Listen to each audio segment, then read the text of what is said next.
Nessa videoaula nós vamos falar sobre previdência privada. O primeiro aspecto que a gente deve levar em consideração quando a gente pensa em aposentadoria, em qualquer mecanismo de acumulação de recursos, de patrimônio de longo prazo, é fazer uma avaliação de como que anda a nossa expectativa de vida, né?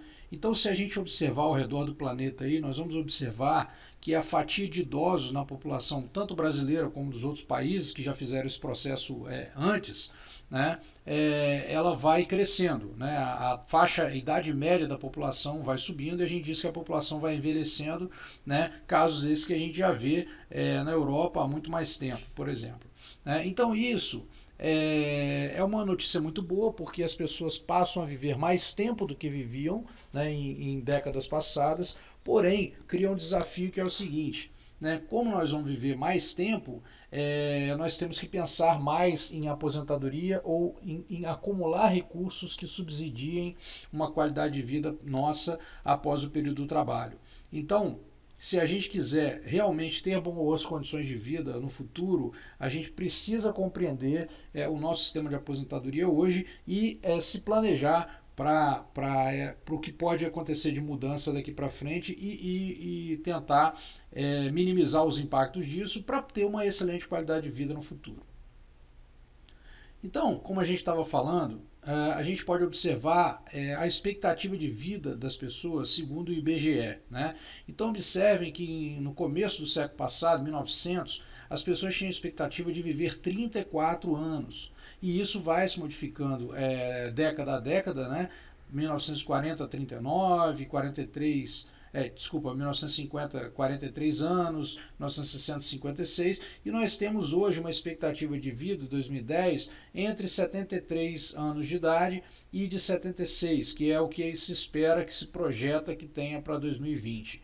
Então, como a gente pode observar, antigamente, vamos supor que aqui com a expectativa do ano 2000, né, de 69 anos de expectativa de vida. Então, se nós tivéssemos aí, né, trabalhássemos até os 65, nós teríamos uma sobrevida aí de 4 anos e o que a gente acumulou de recursos ao longo do período precisa suprir essa nossa necessidade de vida durante esse período.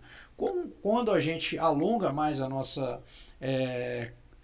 expectativa de vida, o que acontece? São mais anos que nós precisaremos de recursos para manter, né, a nossa qualidade de vida e tudo mais. Então esse é um grande desafio que a gente precisa enfrentar e inclusive é um desafio que o próprio INSS, né, no seu serviço de aposentadoria, né, ele enfrenta. Por quê? Porque antigamente, como é que funcionava isso?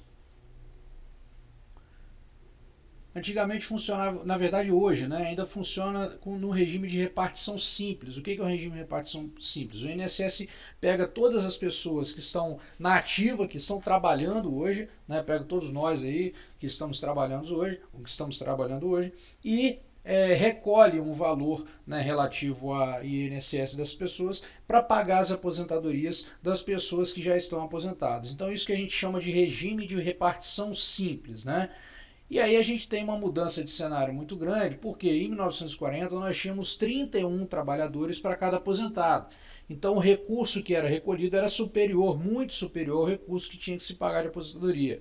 Já hoje a realidade é muito diferente, então nós temos aí uma realidade de 1,4 trabalhador para cada aposentado. Por isso que a gente assiste anualmente as informações sobre o rombo do INSS, né? Em função disso, em função de que o que se tem para pagar em aposentadorias é maior do que se tem para receber de aposentadoria. E qual a leitura que a gente pode fazer isso, que você pode fazer isso, para que você possa já começar a ter algum planejamento, algum pensamento, alguma leitura do que pode vir a acontecer em breve aí no futuro? Bom, primeiramente, se essa situação se prolonga, né, se ela continua dessa forma e ela vai continuar, as pessoas vão viver cada vez mais, então a gente pode entender que essa relação vai continuar caindo. Então nós teremos cada vez menos contribuintes com relação à parcela de aposentados no nosso país. Então, nessa realidade, fatalmente, mais cedo ou mais tarde, o INSS vai ter que encontrar uma solução. Seja ela aumentar ainda mais o prazo de aposentadoria ou reduzir as aposentadorias, enfim. De qualquer forma, é uma conta matemática insustentável e que diante disso, né, diante dessa informação, você precisa já se posicionar hoje para que não chegue lá na frente e tenha dificuldade. Tá? Imagine que a expectativa para 2040 é menos de um contribuinte para cada aposentado. Bom, e aí, né, muitas pessoas passam a utilizar a previdência privada como uma forma para garantir o futuro. E um dado muito importante e intrigante ao mesmo tempo do IBGE diz respeito ao perfil dos aposentados no Brasil e como eles vivem hoje. E aí alguns dados são dados também que a gente deve refletir muito sobre eles. Então, por exemplo, hoje apenas 1% dos aposentados se mantém. Tá? De todos os aposentados do Brasil, apenas 1% se mantém com seus recursos, seu patrimônio e tudo mais. 25% são obrigados a continuar trabalhando, 28% dependem de caridade e 46% dependem de parentes. Então observe isso e verifique que hoje essa é a situação. Então quando a gente olha esse número hoje aqui, que a gente está vendo, dados do IBGE, dados oficiais, portanto, a reflexão que tem que ser feita com você, né, comigo e com todos nós aqui, é a seguinte: qual é a situação que eu quero estar? Né? Eu quero ser 1%, eu quero ser 46%. Isso é lógico, todos nós vamos querer ser 1% ali da pizza que consegue se manter e tudo mais. Porém, existe uma dificuldade para que isso ocorra. Então, na verdade, existe uma necessidade de planejamento. E existe uma urgência nisso. Então, dependendo da sua faixa etária, essa tomada de decisão para poder suprir essa questão, ela precisa ser imediata. Né? Então, isso é um dado muito importante, porque aqui, se a gente não se planejar para isso, ou não considerar isso, esse, digamos, problema, né, ou esse desafio de forma séria, a gente pode se ver numa situação extremamente desinteressante, né, no futuro. Hoje, a repórter Camila Bonfim mostra por que é tão difícil um trabalhador da iniciativa privada se aposentar ganhando o máximo que o INSS paga como benefício. Dona Terezinha contribuiu para o INSS durante 30 anos e reclama da aposentadoria. Eu recebo 2.100 de aposentadoria, este valor não é compatível com o que eu gasto. É pouco mais da metade do teto do INSS, hoje em R$ 4.159. O valor máximo de aposentadoria foi fixado por uma mudança na Constituição em 2003. Correspondia a 10 salários mínimos da época. De lá para cá, o teto da aposentadoria vem sendo corrigido anualmente apenas pelo Índice Nacional de Preços ao Consumidor, INPC. Por isso, hoje não equivale mais a 10 salários mínimos. O reajuste do salário mínimo é diferente. Além do INPC, tem um ganho real que varia ano a ano. Ganhar o teto atual da aposentadoria é para poucos. Segundo o Ministério da Previdência, dos 17 milhões de aposentados, apenas 220 mil recebem a maior faixa do benefício, entre R$ 3.000 e R$ 4.159. O Ministério não informa quantos aposentados recebem o teto. O benefício da Dona Terezinha, por exemplo, foi reduzido porque ela se aposentou aos 48 anos de idade, cedo demais na avaliação do governo, que desde 99 usa um freio para o que chama de aposentadoria precoce. É o fator previdenciário aplicado no momento do cálculo da aposentadoria e que reduz, em média, 30% do valor do benefício. O fator é uma fórmula que leva em conta a idade, o tempo de contribuição e a expectativa de vida do brasileiro. Um exemplo: um homem de 58 anos de idade e 35 de contribuição terá 20% de redução no valor do benefício. Segundo o Ministério da Previdência, o brasileiro tem se aposentado, em média, na faixa dos 50 anos de idade. Quanto mais cedo, maior a perda provocada pelo fator previdenciário, já que o tempo de contribuição ao INSS também é menor. Para tentar receber uma aposentadoria melhor, não tem jeito. É preciso trabalhar por mais tempo e ter um salário que permita a contribuição máxima durante o maior período possível. Para este especialista, é muito difícil o trabalhador alcançar o teto da aposentadoria. Seria uma combinação de uma idade mais elevada, na faixa de alguma coisa além dos 60 anos, e com tempo de contribuição também mais elevado, além de 40 anos, para chegar a conseguir obter o teto. O diretor de benefícios do INSS diz que o sistema busca equilibrar a conta entre contribuições e pagamento de benefícios. mas reconhece. O sistema ele é feito para poder levar em consideração o período contributivo da pessoa e tentar retribuir a ela a melhor possibilidade. Agora, naturalmente, ele vai precisar ter contribuições durante um longo período e retardar a aposentadoria. Se ele antecipar, ele sofre o efeito do fator. Então, como você pôde observar, existem várias dificultadoras aí no processo de aposentadoria do INSS, né? E a gente precisa realmente criar alternativas adicionais para poder garantir a nossa qualidade de vida na aposentadoria.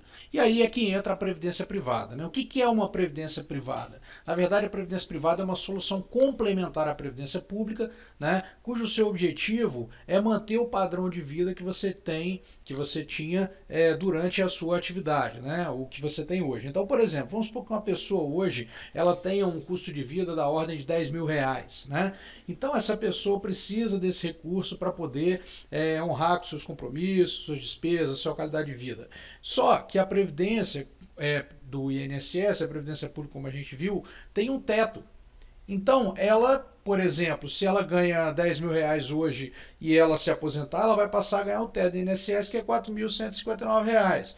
Então, neste caso, o que ela vai fazer para poder criar uma renda adicional que chegue aos 10 mil? Um plano de previdência privada, que vai ser um plano de previdência complementar, que vai permitir com que ela acumule um recurso e ela receba esse recurso no final, garantindo a qualidade de vida, né? Então, com a previdência privada, você vai economizar valores periodicamente e isso vai gerar um futuro mais tranquilo aí para você e para sua família, né? Bom, hoje a previdência privada ela é facultativa. Como a gente sabe, ninguém é obrigado a ter a previdência privada ou complementar, né? Só que no nosso entendimento e na nossa informação que a gente tem que passar para você, né? No nosso trabalho de assessoria de investimentos e de planejamento financeiro, que a gente atende os investidores, as pessoas que estão aí se planejando para o futuro, que querem efetivamente ter um planejamento adequado, né? Formar suas reservas e ter qualidade de vida no futuro, a gente entende que a previdência complementar ela é obrigatória, né? Uma vez que a previdência pública não vai suprir as necessidades básicas de nenhum de nós, nem a sua, nem a minha, nem de ninguém. Então nós temos que contar com uma parte do nosso patrimônio sendo destinado à previdência complementar, à previdência privada. Quando eu falo previdência complementar, previdência privada é a mesma coisa, né, para que a gente possa realmente garantir essa qualidade de vida aí no futuro. Bom, para vocês terem uma noção, eu coloquei aqui um gráfico que mostra a evolução da reserva em previdência privada, em bilhões. Então observem como a reserva das pessoas em previdência privada, né, são dados da SUSEP, né, que é a Superintendência de Seguros Privados e Previdência.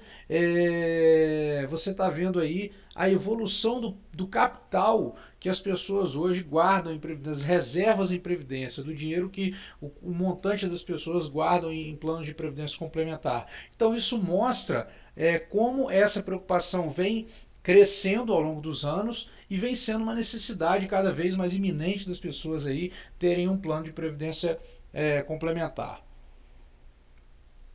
Bom, e como é que eu faço para contratar uma previdência? Na verdade, são 4 passos que eu preciso cumprir, né? E esses 4 passos são o seguinte: primeiro passo, eu tenho que escolher o tipo de plano que eu vou contratar, se é um plano PGBL ou um plano VGBL, e eu vou falar o que é isso, né? Vamos começar por esse primeiro passo então. Então, PGBL ou VGBL, vamos entender o que é isso. PGBL, a sigla significa Plano Gerador de Benefício Livre, e é um plano de previdência que você tem algumas vantagens fiscais, né? Principalmente na hora que você vai fazer a declaração do seu imposto de renda. Então, como é que funciona esse benefício? Funciona da seguinte forma: o PGBL, imagine que você junte, sei lá, vou dar um exemplo aqui, R$1.000 todo mês num plano PGBL, perfeito? De previdência. Então, ao final do ano, você vai ter guardado R$12.000 contribuído para o seu plano, para o seu PGBL, para o seu plano de previdência, ok? Então, quando chegar na declaração do imposto de renda do ano seguinte, você vai poder pegar esses 12 mil que você contribuiu e abater da sua base de cálculo do imposto de renda. Como é que é isso? Vamos pensar que você tenha ganhado 100 mil reais no ano, tá? Esse foi seu salário no ano aí. Então você guardou 12 mil em previdência. Então, quando você fizer a sua declaração, esses 100 mil reais de salário anual, eles serão abatidos dos 12 mil que você colocou na Previdência e o seu imposto será calculado sobre 88, que é o 100 menos o 12, 88 mil anual, e não sobre o 100. Então, com isso, os planos de Previdência na modalidade PGBL te dão a oportunidade de obter um benefício tributário. Então, você tem um desconto ali na hora de calcular o seu imposto. Isso só vale para quem declara o imposto no formulário completo, né? E o máximo que pode ser deduzido é até 12% da renda bruta anual. Então, por exemplo, se eu ganhei 100 mil ao longo do ano, mas eu contribuí 20 no PGBL, na verdade só 12 que eu vou poder pegar e abater da base de cálculo. Então isso é importante que eu tenha em mente, porque senão eu estou fazendo contribuições e não tendo benefício, né? E aí, o que acontece? Por outro lado, quando você fizer o resgate, né, ou receber os seus benefícios aí, de aposentadoria por essa modalidade de plano, você vai ser tributado, a tributação vai acontecer pelo valor total que você vai receber. Então vamos supor que você foi juntando dinheiro na Previdência, juntando, acumulou 1 milhão. Então quando você fizer o resgate desse 1 milhão, o imposto que vai ser abatido, que vai ser cobrado da sua Previdência, vai ser o imposto sobre o valor total, sobre 1 milhão. Tá? Por que isso ocorre? Porque na verdade é uma antecipação de benefício fiscal. Né? E aí quando a gente compara isso com o VGBL, que é o outro modalidade de previdência, você vai ver que tem uma pequena diferença.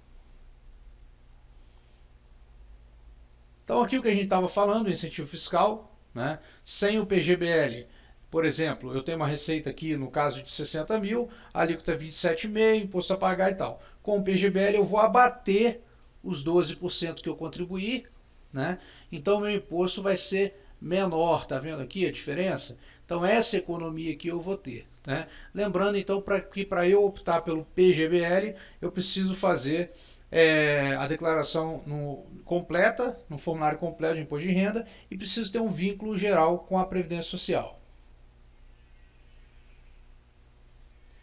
Já a modalidade VGBL, a principal diferença com relação ao PGBL é o seguinte: primeiro, que a pessoa, né, você, por exemplo, quando você opta por um VGBL, quando você tiver o imposto que você vai pagar sobre o seu plano de previdência, ele vai incidir só sobre a rentabilidade que você teve com aquele plano. No PGBL, quando você saca, né, o seu dinheiro lá que você acumulou, você vai ser tributado sobre o todo. Mas por quê? Então é melhor ser tributado no VGBL, porque o VGBL eu sou tributado só sobre a rentabilidade, e no PGBL eu sou tributado sobre todo. Na verdade, no PGBL você tem aquele benefício de abater a base de cálculo do seu imposto de renda para diminuir o imposto que você vai pagar todo ano. Então, na verdade, são benefícios cruzados, entendeu? Num você vai pagar sobre o montante, que é o PGBL, mas você vai ter o benefício ano a ano, né? Você vai ter antecipação de benefício fiscal, e o VGBL você vai pagar só sobre a rentabilidade que você tem. Então, no caso, quem não declara, quem não faz a declaração em formulário completo do imposto de renda, tem que optar pelo VGBL, porque se ele optar pelo PGBL, ele não vai ter o benefício, que o benefício é só para quem faz a declaração completa. Então, neste caso, o que importa para você é primeiro se posicionar da seguinte forma: eu faço a minha declaração completa de imposto de renda? Faço. Então, se eu faço a declaração completa, o que é mais recomendável para mim? O PGBL, já que eu vou ter um benefício todo ano ali de imposto. Né? Ah, não, eu não faço, então o VGBL, porque eu não vou ter benefício todo ano, porém, ele vai ser somente tributado na rentabilidade da minha previdência. Perfeito? Então essa é a principal diferença entre as duas modalidades. Ah, André, mas vamos supor que eu tenha um salário de 100 mil e guardei 20 mil na Previdência, e é PGBL. Não, aí o ideal é que você contribua com 12 mil no PGBL e nada impede de você também ter um plano VGBL que você depositou os 8 mil lá. Porque o 12 dos 100 mil, 12% no máximo, é o máximo que você pode ter de benefício tributário para bater na base de cálculo do imposto de renda. Acima disso não pode. Então, se você tiver um excesso de dinheiro ainda maior e queira colocar, o que exceder os 12%, você pode ter também um plano VGBL, e é muito normal que as pessoas, quando acumulam mais do que 2%, né, acumulam mais do que esse valor, optem por essa modalidade. Perfeito?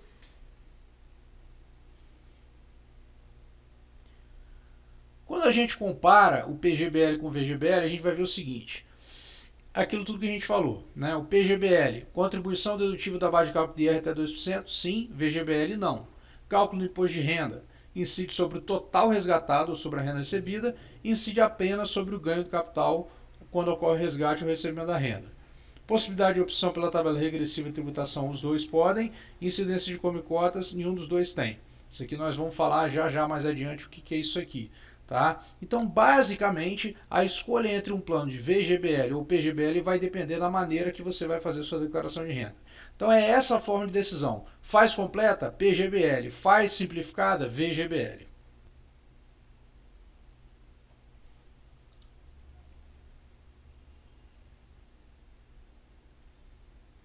Então, voltando aqui, já percorremos o primeiro passo e entendemos que a escolha do tipo PGBL ou VGBL tem seus benefícios, suas características, né, e vai se dar em função do tipo de declaração de imposto de renda que você faz. Né? O segundo passo qual é? Definir o tipo de tributação do seu plano, se ela é progressiva ou regressiva. Então vamos nessa. Bom, existe um regime tributário progressivo que ele funciona da seguinte forma. Você vai acumulando lá os seus recursos num plano de previdência e ele vai ter uma rentabilidade, né? Ele vai acumulando capital. Então, a base de cálculo ela vai seguir uma tabela que é uma tabela para cálculo do imposto de renda normal, né? Aquela tabela de dependendo de quanto você resgatar, de quanto você tiver de resgates ou mesmo de renda, né, proveniente do plano de previdência, vai ser definida a alíquota que você vai pagar, que você vai contribuir para o governo. Então, por exemplo, se eu faço resgates de até 1.710,78 mensais ao longo do ano, então eu estarei isento, né, de imposto de renda. Perfeito? Eu não pagarei nenhum tipo de imposto de renda pelo meu plano de previdência. Se for de 1.710 até 2.563, então pagarei 7,5. Então a gente vê que vai ter uma evolução de acordo com o montante que eu resgatar. Então observe que quanto mais eu for acumulando patrimônio, né, maior vai ser a minha alíquota. Tá? Então esse é um ponto interessante para a gente observar, porque às vezes, por exemplo, às vezes a pessoa ela pode ter um plano de previdência que ela vai escolher para se aposentar, fazer a conversão em renda mensal, né, uma renda depois de aposentadoria, né? Então vamos supor que ela tem um custo de vida de R$6.000, né? E hoje ela contribua com o teto do INSS, vai ter lá 4.100 e pouco e vai receber na faixa de 2.000 e pouquinho de benefício. Então ela vai entrar nessa faixa aqui, ó, né? Então ela vai entrar nessa faixa, então ela vai ter essa situação aqui. Então nesse caso é importante a gente compreender que o regime tributário progressivo ele vai seguir mais ou menos a mesma lógica da tabela de imposto de renda normal. Né? Então, qual for maior a renda, maior vai ser a alíquota que vai incidir. Então, quanto mais você vai acumulando recursos, existe uma tendência de que essa sua remuneração ou seus resgates sejam maiores, né? E por isso você vai pagar um imposto maior. Em contrapartida, existe uma outra tabela que é a tabela regressiva. E a tabela regressiva ela tem uma outra lógica, ela não obedece à lógica do tamanho do dinheiro que você tem ou vai resgatar ou vai receber de aposentadoria da Previdência. Não, ela tem uma lógica de o seguinte: por quanto mais tempo você contribuir, né, quanto mais tempo você tiver no plano de previdência, menor vai ser a sua alíquota. Então você tem a oportunidade de reduzir a sua alíquota de imposto de renda na Previdência para 10%. Olha só que interessante. Então, hoje você começa, né, dependendo do prazo, ele começa com 35% de imposto e ele vai sendo reduzido até 10% acima de 10 anos. Então, de 2 em 2 anos vai tendo uma redução na alíquota de 5% e você vai tendo esse ganho aqui. Interessante a gente observar que cada aporte mensal que você faz tem uma data de aniversário, tem uma data de prazo a ser calculado. Então, se hoje você faz um depósito, para chegar no 10% são 10 anos a partir desse depósito de hoje. Tá? Então, se por exemplo, tem um depósito seu que já está há 10 anos, mas tem outro que você fez ontem, esse de ontem está na de 35 e todo o resto está na de 10, por exemplo, de acordo com o prazo. Então, normalmente, quando você olha um plano de previdência e tira um extrato do regime regressivo, alguns bancos até te falam assim, ó, você tem, sei lá, 200 mil, 30 mil está na alíquota de 10%, 40 mil está na alíquota de 15%, tanto está na alíquota de 20%, por quê? Porque você está com os valores distribuídos ao longo do tempo. E se você resgatar, né, enfim, o que vai acontecer? A tributação vai acontecer pelo sistema PEPS, né, que é o primeiro que entra, é o primeiro que sai. Então, se você resgatar um valor hoje, ele vai contar primeiro o mais antigo depósito que você fez na Previdência para poder te aplicar a menor alíquota. Perfeito? Então, no regime regressivo, você começa a ter a possibilidade de fazer uma outra forma de planejamento tributário, que é reduzir a carga tributária em investimentos, né, utilizando a Previdência para isso. Então, como Previdência são reservas de longo prazo, faz muito sentido a opção pelo regime regressivo, né, para obter uma alíquota de imposto de renda menor do que qualquer outra modalidade de investimento que é tributada. Então, você tem essas duas opções, escolher o regime progressivo ou o regressivo, né, em função disso. Eu entendo que o regime regressivo, né, e na maior parte dos casos, na maior parte da orientação que a gente dá para os nossos clientes, os clientes da Valor Investimentos, né, da nossa equipe de assessoria, acabam se enquadrando mais no regressivo, porque ao longo do prazo você consegue ter uma vantagem tributária significativa. Então, essas são as duas formas de tributação que precisam ser escolhidas. Então, sempre que você escolher o regime progressivo, você tem como fazer a transformação para o regime regressivo, porém, se você escolher a tributação regressiva, ela também é chamada de tabela regressiva definitiva, você não pode voltar para o progressivo. Então, na Previdência, existem alguns incentivos fiscais com relação a outras modalidades de investimento. Por exemplo, você pode trocar de fundo de previdência. Eu tenho uma aplicação no fundo de previdência do banco A. Não, eu não quero mais, eu quero ir para o fundo de previdência do banco B. Você pode transferir esses recursos sem cobrança de IR, sem resgate. Você faz o que a gente chama de portabilidade, isso é possível. Tá? Não existe a cobrança de um imposto chamado come-cotas, né, que são impostos que incidem nos fundos de investimento tradicionais em maio e setembro, perfeito? Então não tem essa cobrança, então isso dá uma vantagenzinha no longo prazo. Você tem um incentivo fiscal no PGBL, que é aquela questão de abater a base de cálculo da sua alíquota de imposto de renda, certo? Você tem uma renúncia fiscal na tabela regressiva, ou seja, você pode reduzir a sua alíquota programando a sua previdência para o longo prazo na tabela regressiva, chegando a 10%, e você pode fazer uma previdência também com a finalidade de um planejamento sucessório, né? Então, esses incentivos, essas vantagens da previdência são significativas aí com relação a outras modalidades de investimento, por isso que previdência sempre deve estar contemplada numa carteira de investimentos. Aqui a gente fez um comparativo para você dar uma olhada no seguinte. Imagine que você tenha um PGBL, perfeito, um PGBL, contra um fundo de investimento, ambos tenham 8% de retorno anual e você tenha aportado 100 mil em cada um deles. Então aqui você tem como é que se comportaria, né, o acúmulo de patrimônio ao longo do tempo, tá?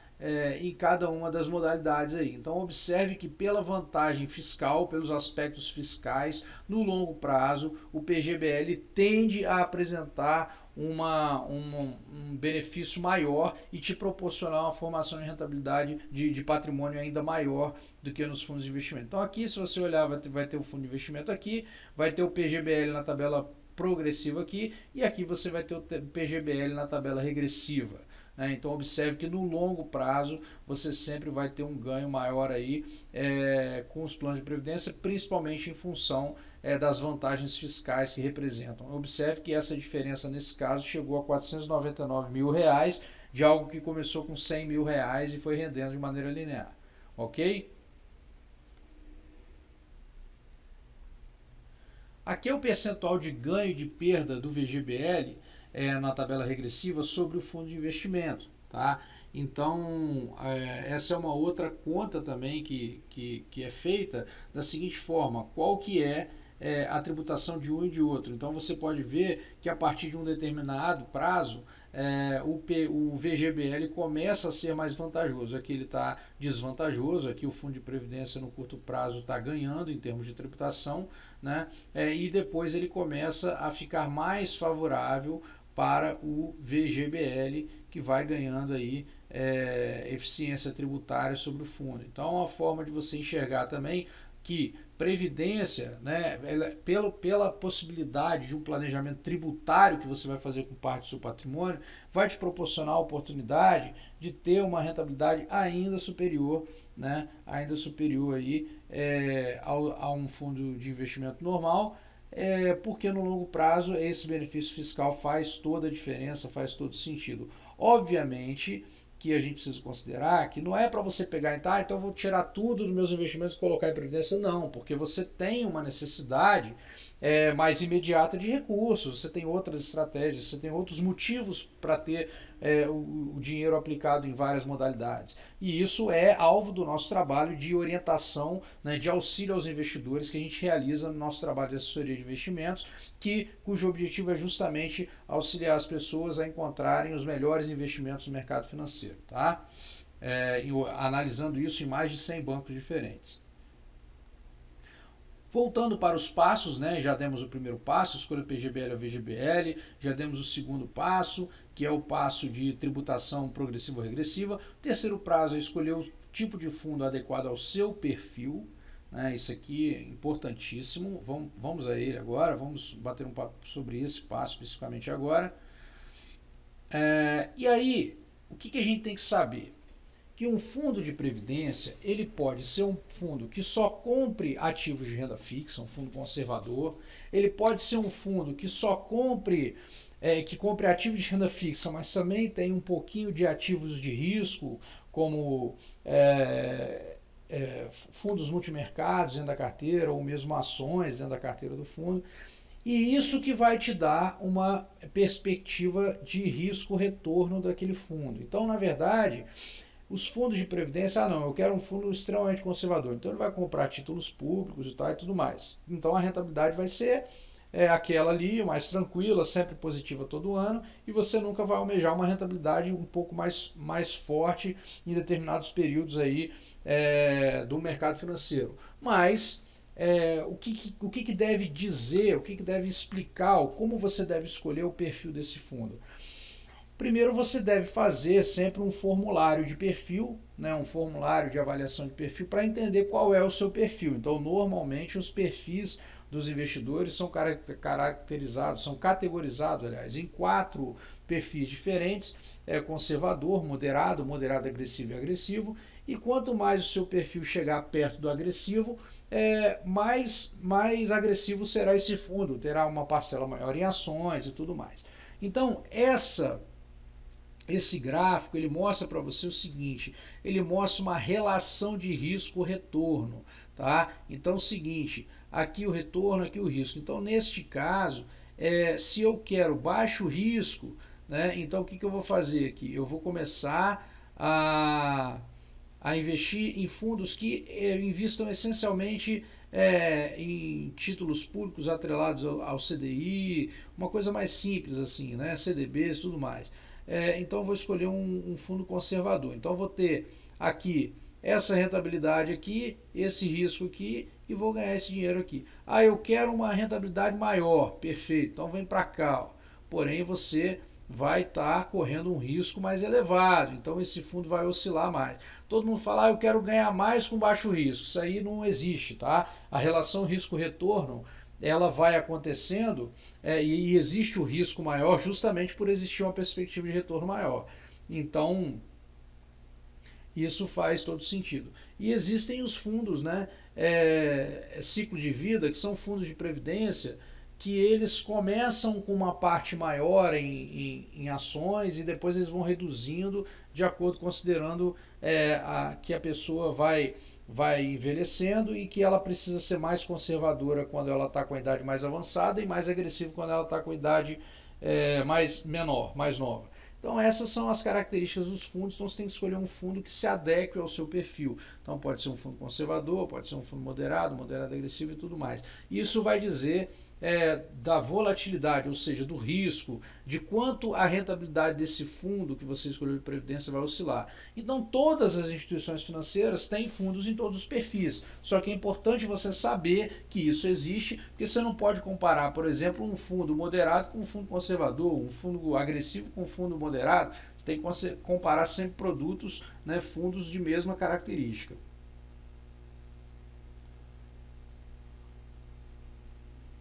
E aí, olhando o quarto passo, né, comparando as taxas e rentabilidades dos diferentes planos. Tá? Então, esse aqui é outro ponto crítico no momento aqui de decisão de previdência.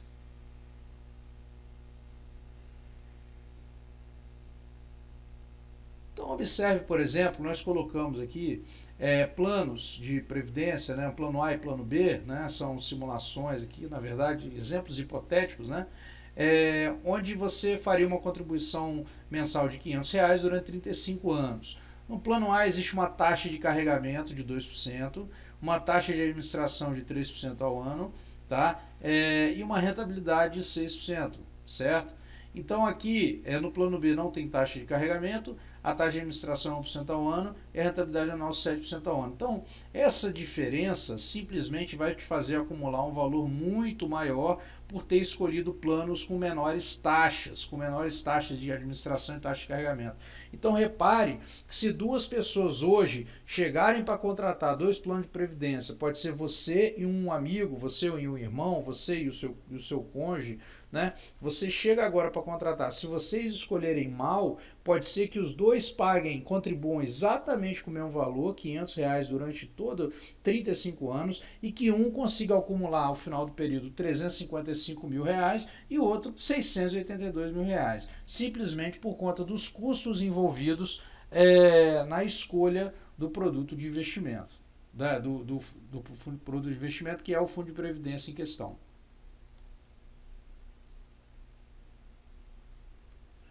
Então, o que deve ser observado na hora de contratar um plano de previdência?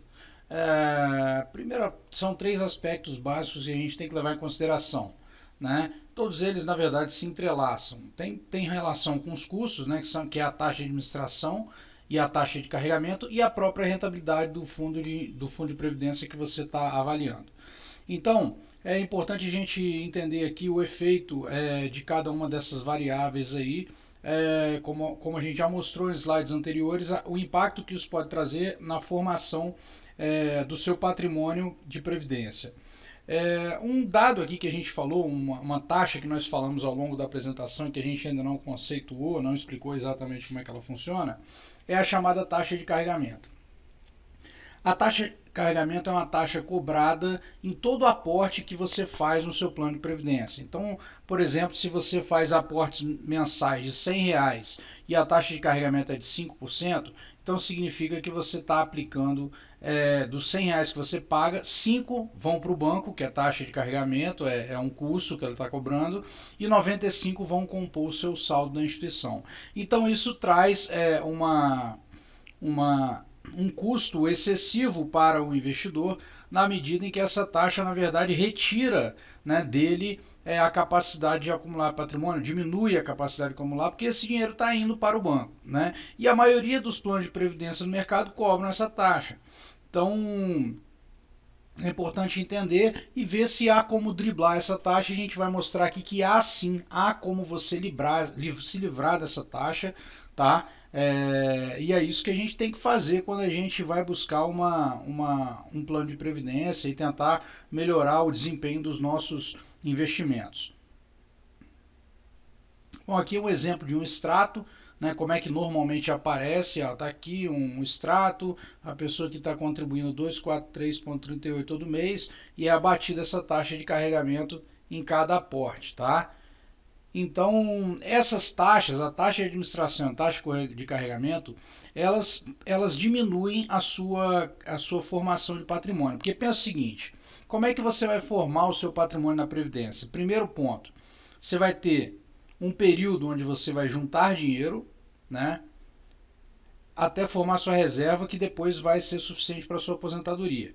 Então, para que esse seu patrimônio aumente, cresça, você tem ter os aportes mensais que você vai fazer, mais a rentabilidade desses investimentos. Então, o que impacta na rentabilidade? A taxa de carregamento impacta na rentabilidade e a taxa de administração impacta na rentabilidade. Tá? Só que isso é cobrado por todos os planos de previdência. Então, a gente tem que ver se essas taxas de administração, se elas estão muito elevadas ou não, e uma forma de driblar essa previdência aí, né? Então, os principais produtos que nós trabalhamos, que nós recomendamos, que a gente acha que o investidor deve ter na parte de previdência, eles não podem cobrar taxa de carregamento na entrada, né? Porque isso dificulta demais a formação de patrimônio, tem um impacto negativo na formação de patrimônio, não tem porquê, a gente entende que não há porquê você pagar um custo como esse. Então a gente tem que avaliar com um pouquinho de critério para poder não dar esse vacilo que vai fatalmente comprometer a formação de patrimônio. Então a taxa de carregamento é um percentual que poderá incidir na entrada sobre a aplicação inicial e as contribuições, ou na saída, né? E aí que tá. Então a gente começa a falar aqui agora de um conceito de taxa de carregamento de entrada, que é aquela que a gente mostrou antes. A cada depósito que eu faço, o banco já morde lá um percentual, que é uma taxa que ele cobra para ganhar dinheiro lá. Enfim, é uma margem que ele tem, né? E existem as taxas de carregamento de saída. Na taxa de carregamento de saída, normalmente você só vai pagar, ela não cobra nada na entrada, e ela só vai pagar se você retirar, se você fizer um resgate daquela previdência num prazo inferior a determinado período. Então, como a maior parte dos planos de previdência cobra a taxa de carregamento na entrada, é interessante a gente tentar pegar planos que tenham taxa de carregamento de saída. Por quê? Porque normalmente ela tem um prazo, né, mínimo de resgate. Então, se você respeitar esse prazo, você não vai ter taxa de carregamento nenhum, né? Ela pode ser zerada depois que passa esse prazo, então isso é interessante. Durante esse prazo ela é regressiva, ela é decrescente, né? Então isso tudo facilita e diminui os custos que você vai ter na Previdência. Um exemplo de taxa de carregamento de saída é esse aqui que eu vou mostrar aqui agora. Uma tabela, por exemplo. Eu poderia ter um plano que não me cobra nenhuma taxa de carregamento de entrada, mas ele tem uma taxa de carregamento de saída. Porém, vai respeitar isso aqui, ó. Até 12 meses se eu resgatar, vou pagar um carregamento de saída de 3%, de 13 a 24, 2, de 25 a 36, 1, e acima de 36 meses eu não pago taxa de carregamento de saída nenhum. Então isso aqui tem tudo a ver quando a gente fala de previdência, porque a previdência ela é um investimento de longo prazo. Então, ao optar por um plano com taxa de carregamento de saída e não com taxa de carregamento de entrada, você vai estar eliminando esse custo, e isso vai melhorar a sua formação de patrimônio via previdência. Perfeito? Esse aqui é um ranking das 20 maiores empresas de seguro de previdência no mercado de previdência no Brasil, tá? Volume de ativos aí. Vocês estão vendo aqui destacado aqui 3, né? A Mafre, a Sul América e a ING, porque essas 3 instituições, elas têm proporcionado alguns produtos realmente com taxa de administração bem agressivo e também com taxa de carregamento só na saída, e normalmente então o investidor acaba se beneficiando. Então vocês podem ver aqui que essas instituições que não pertencem a bancos, elas tendem a ter condições melhores, tá? Porque não há nenhuma diferença de segurança você comprar um plano de previdência de uma empresa independente ou de uma empresa vinculada ao banco. Isso não existe, tá? Daqui a pouquinho a gente vai falar da segurança em previdência. Então, só para vocês verem, dar uma olhada aí, terem uma noção aí no tamanho do mercado que a gente está falando, tá? Toda vez que eu boto meu recurso, deposito meu recurso na Previdência, então esse dinheiro vai sendo aportado lá. E aí vem a pergunta, e se eu precisar de resgatar esse dinheiro por algum motivo, né? Porque, na verdade, a previdência é parecido como se você estivesse fazendo uma poupança, você guardando dinheiro todo mês e aquilo ali é seu saldo junto com a rentabilidade que ele acumula. Então, normalmente os planos de previdência vão permitir um resgate com prazo mínimo aí de 2 meses a 1 ano, dependendo do produto que você adquire, ele pode ter regras diferentes. E depois você pode fazer resgates de 60 em 60 dias, tá? Então observem que a previdência não é um dinheiro que vai substituir aquele dinheiro que você pode precisar numa emergência, não é. A previdência não tem essa finalidade. A finalidade dela é a acumulação de patrimônio para longo prazo, para a aposentadoria. Então, é por isso que a gente fala, né? A gente falou lá atrás, que dentro de uma reserva financeira que você tem que ter uma parte dos investimentos que está mais disponível para resgate. A previdência não é essa parte. Perfeito? Então, você tem entre resgates, né, um prazo de 60 dias, certo? Fiz um resgate hoje, só daqui a 60 dias que eu vou fazer. Posso fazer uma portabilidade. O que é uma portabilidade? De repente, você tem um plano de previdência e você começou a assistir essa palestra aqui, esse nossa videoaula, e você viu que o seu plano de repente tem uma taxa de carregamento, que o seu plano tem uma taxa de administração elevada, né? E você consultou a nossa empresa para poder fazer uma avaliação para ver se existe algum outro plano melhor, né? Com a rentabilidade melhor, com custos menores, e a gente achou isso aí para você, por exemplo. Então o que você pode fazer? Você não precisa sacar o dinheiro e depositar na nova previdência. Você pode fazer a portabilidade, igual a um celular, né? Você vai e faz a portabilidade e o seu saldo de previdência estava num fundo, agora ele passa para o outro.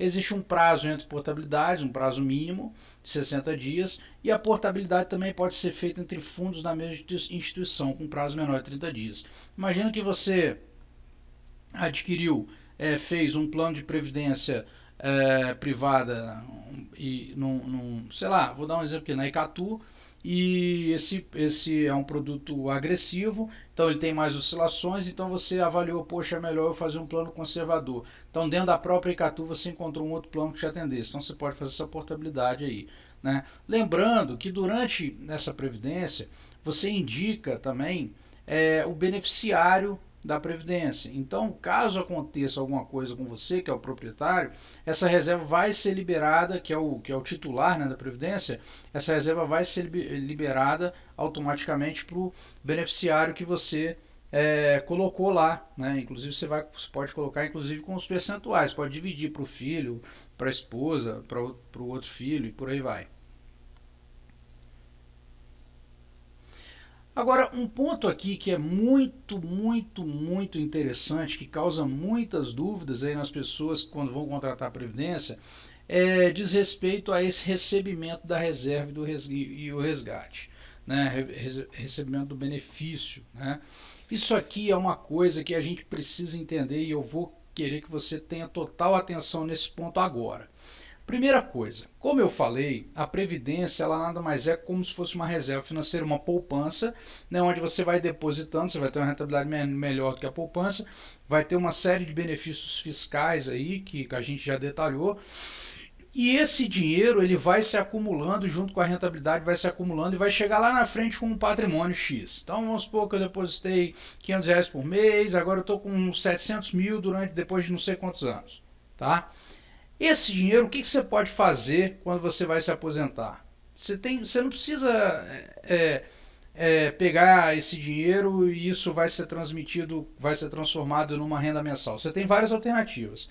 Primeira alternativa, você pode pegar e resgatar todo o dinheiro. Não, me dá meus 700 mil aqui que eu juntei, joga na minha conta e eu vou ver o que eu faço. Eu vou gastar tudo, ou vou aplicar na poupança para receber os rendimentos, enfim, você pode fazer o que você quiser. Então essa é uma primeira possibilidade, que é resgatar 100% do saldo. A segunda é realizar resgates parciais, né? Ah, não, vou tirar um pouco hoje, um pouco daqui 6 meses, um pouco daqui, enfim, de 60 dias, vou resgatando uns pedacinhos conforme a minha necessidade, vou parar de contribuir e fazer dessa forma, beleza. Pode fazer resgates periódicos, né, em prazos que você define, ou você pode converter o saldo total que você tem em uma forma de renda mensal. Como assim? Olha, você chega para a instituição financeira e fala assim, ó, eu juntei aqui 700 mil reais, né? A gente fala assim que você vai chegar e vai falar para a instituição, na verdade não funciona dessa forma, a instituição já sabe, já é um procedimento natural ali, mas assim, você tem que optar o que você vai fazer lá na frente, na hora que você está com a reserva já acumulada, pensando na aposentadoria. Então, você tem que chegar lá e você pode falar assim, ó, instituição, eu tenho 700 mil reais aqui e eu quero ver quanto que você me dá de renda vitalícia. O que seria isso? A instituição vai falar assim, não, eu vou te pagar um salário mensal, né, uma remuneração mensal, enquanto você estiver vivo, tá? E em troca você vai me dar esse dinheiro aí. Então, por isso que a Previdência ela é um seguro. Por quê? Na verdade, você pega o montante que você tem, paga ao banco e o banco vai te retornar com uma renda mensal. Quando você opta pela renda mensal vitalícia, você está transferindo para o banco o risco de você viver 3 anos ou mais 30 anos depois que você se aposentou. Então, neste caso, que você tomou essa decisão, então, neste caso, esses 700 mil que você juntou não é mais seu, tá? Você pagou ao banco como um prêmio e ele agora assumiu o risco de se você viver muito, ele vai te pagar muito, se você viver pouco. Então, se você fizer isso e por algum motivo aconteça alguma coisa, você venha a falecer em, sei lá, em 1 ano, aquele valor ali é do banco, tá? Você pagou, trocou, né? Você trocou o risco de não saber quanto tempo você vai viver com o banco, ele assumiu esse risco e ele está te pagando aquilo ali enquanto você estiver vivo. Então, essa é uma primeira questão. Você também pode optar pela renda mensal vitalícia reversível ao beneficiário. Você fala, não, então eu quero uma renda mensal vitalícia, mas então eu quero que, quando eu venha a falecer, isso vai se reverter para o meu beneficiário. Pode ser o cônjuge, pode ser um filho, o que quer que seja. Se isso acontecer, obviamente, né, o banco vai te pagar um valor menor mensal, porque ele tem que ter o risco seu e o risco da outra pessoa, né? Eu posso escolher uma renda mensal temporária, eu posso dizer, não, então, olha só, vamos fazer o seguinte, banco, eu vou te dar esse dinheiro e vamos combinar aqui uma renda por 5 anos. Você pode fazer assim também. Ou você pode combinar também uma renda vitalícia com prazo mínimo garantido. Ó, renda vitalícia, porém, se eu viver menos que 3 anos, 5 anos serão pagos, né? Obviamente que para o seu beneficiário. Sim, você também pode escolher isso. Então são as formas de conversão do valor. Você pode fazer uma conversão parcial também. Você pode chegar e falar assim, não, desses 700 que eu juntei, 350 eu vou converter numa forma de renda e os outros 350 eu vou sacar. Pode fazer assim, tá? Então todas essas alternativas você vai ter lá na frente quando você for decidir o que fazer com o seu recurso de previdência, que você juntou e acumulou na previdência.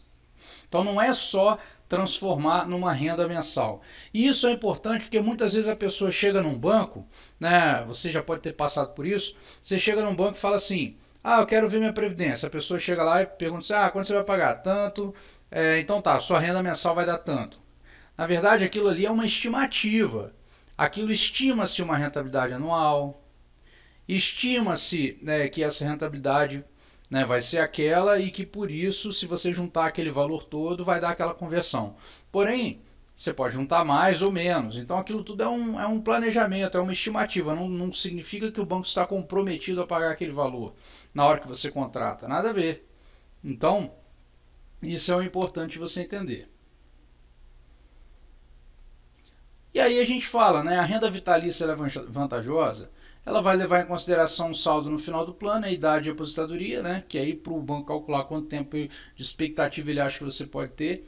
E em caso de morte no período de recebimento, o saldo restante no plano é destinado à seguradora. Então, você, como a gente explicou, você troca o risco, né? E aí tem uma coisa chamada de tábua atuarial, né? O que são as tábuas atuariais? Vamos supor que você tenha juntado 500 mil em reservas, tá? Ao final de um tempo.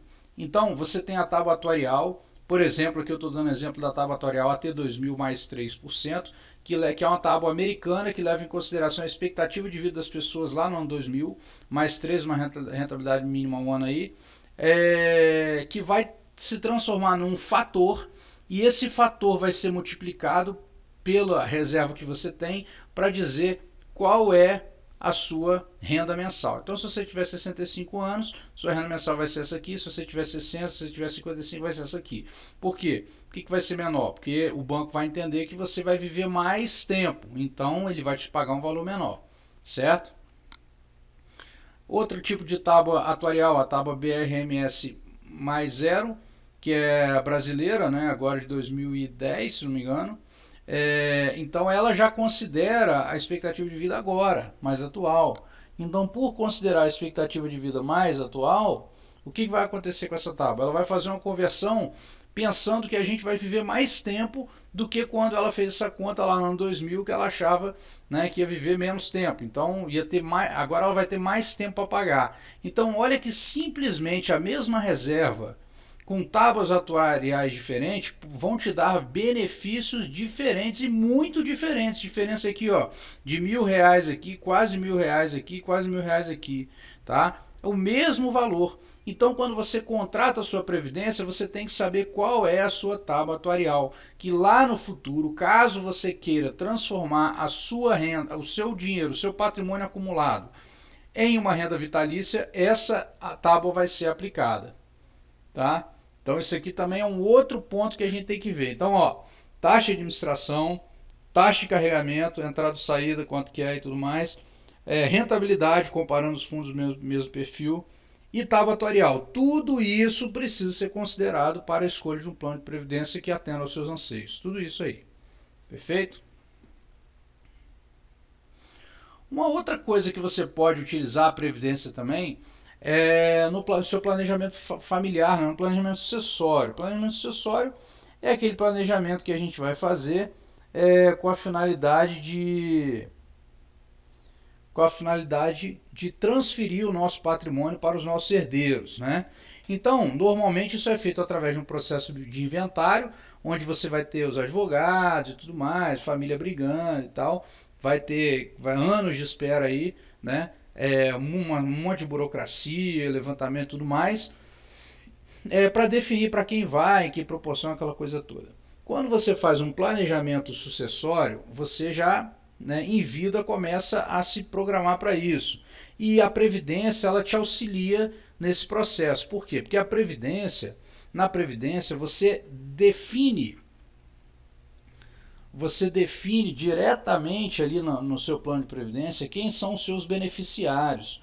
E esses beneficiários de previdência, eles são definidos por você e a empresa de previdência, a seguradora, ela vai pagar para quem quer que seja naquele valor que você colocou ali.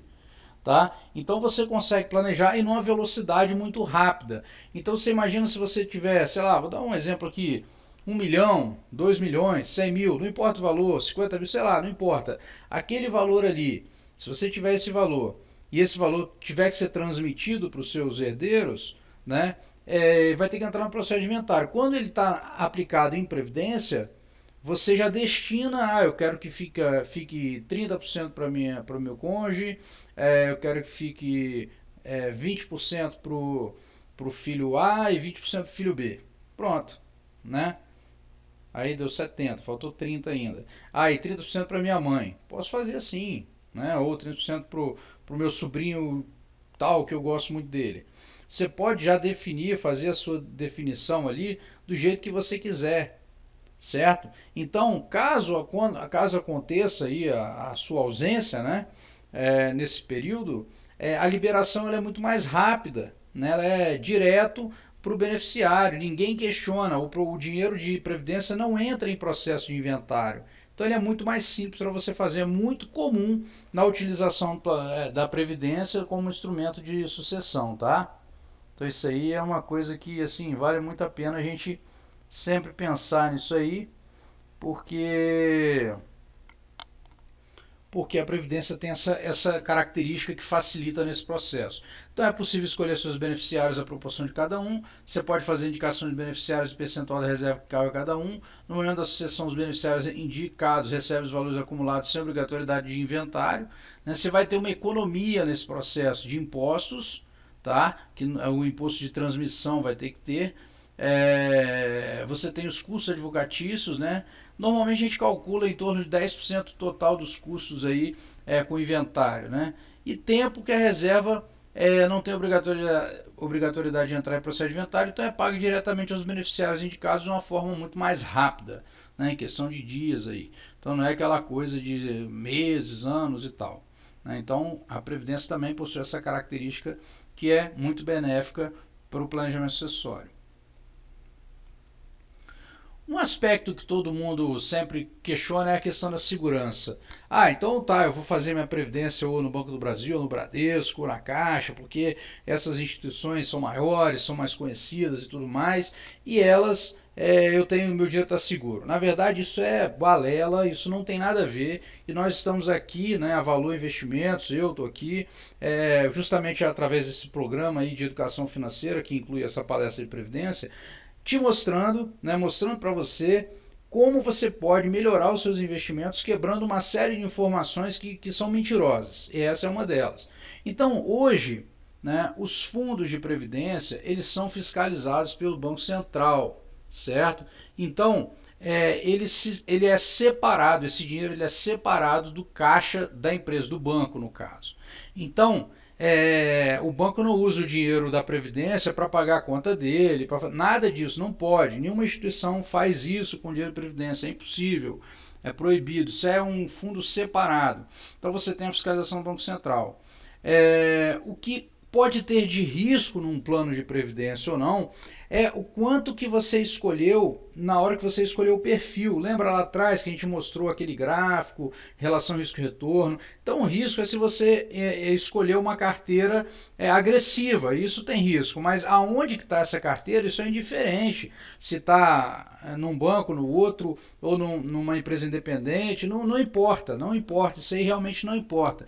Então, a única coisa que justifica você ter um plano de previdência numa instituição maior, achando que você está com mais seguro, é a sua desinformação, porque isso não muda nada, isso não muda nada. Para vocês terem uma ideia, né, a SUSEP, certo? Ela que regula esse mercado, e as empresas todas são obrigadas a constituir reservas técnicas. E essa reserva técnica é a garantia, né? É a garantia de que o benefício de todos os participantes serão pagos. E essa reserva técnica ela é acompanhada pelo SUSEP continuamente. Então não existe nenhum risco adicional de você ter um plano de previdência numa instituição A ou B, tá? Mesmo que você nem conheça a instituição ou ainda não tenha ouvido falar, se ela tiver ok, né, da SUSEP, que os planos de previdência só funcionam se a empresa estiver ok, então, tendo plano de previdência não faz a menor diferença.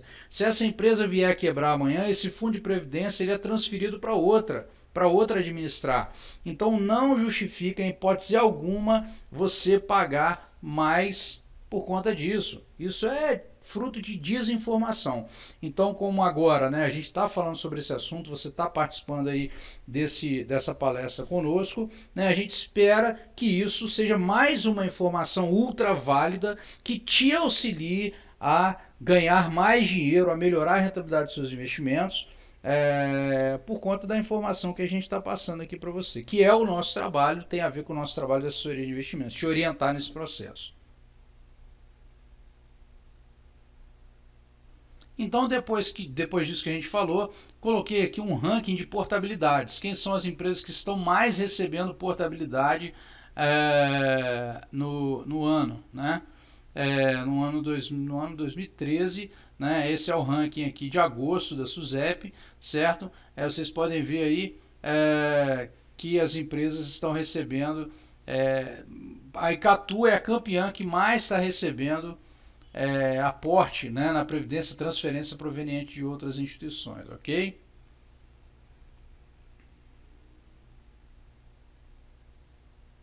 Quando devo iniciar meu plano de Previdência? Na verdade, se essa conta é simples, né? Se a minha Previdência vai acontecer porque eu preciso ter o aporte, preciso ter a rentabilidade, então quanto antes melhor, porque mais esse dinheiro vai trabalhar para mim, vai gerar rentabilidade acumulada, juros sobre juros, para que eu possa constituir um patrimônio que me seja favorável no futuro.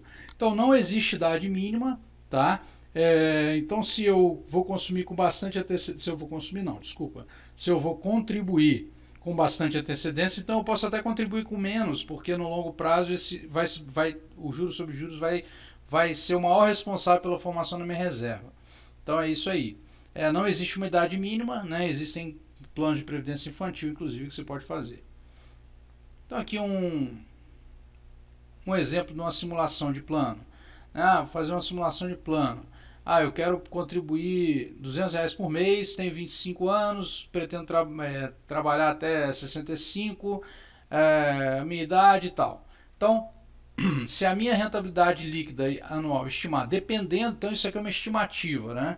Se a rentabilidade líquida da minha previdência for de 9% ao ano, então significa que lá na frente eu vou acumular 777 mil e que eu posso, se eu quiser, trocar por uma renda mensal de R$ 4.596, certo? Então é estimativa. Se ela render mais, aí minha renda vai ser maior, o valor acumulado vai ser maior. Então o que interessa no frigir dos ovos aí na Previdência é quanto que você vai ter de saldo bruto no final, a sua reserva bruta total. Isso que vai interferir, porque é isso que vai ser convertido na sua renda mensal.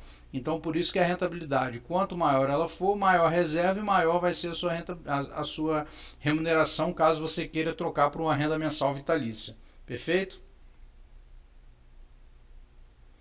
Caso da Previdência Infantil, um outro exemplo, né?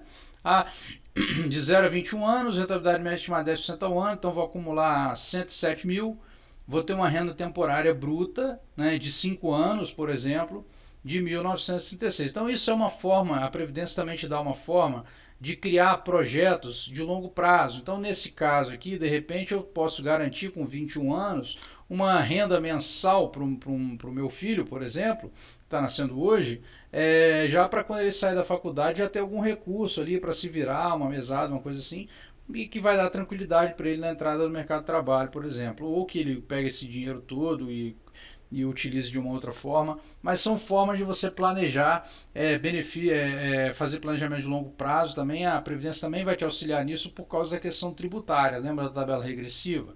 Então, pode ser que ela te auxilie nesse processo aí. Então, vimos que a Previdência pode ser utilizada para planejamento tributário, para aposentadoria, para planejamento sucessório, né, e para projetos de longo prazo, como esse o caso aqui. Previdência privada. O que é isso mesmo? É aquela coisa que a gente guarda dinheiro por um tempo para garantir o nosso futuro. É como se fosse um sonho, só que na prática a gente decide o que quer para depois de um tempo a gente realmente conseguir.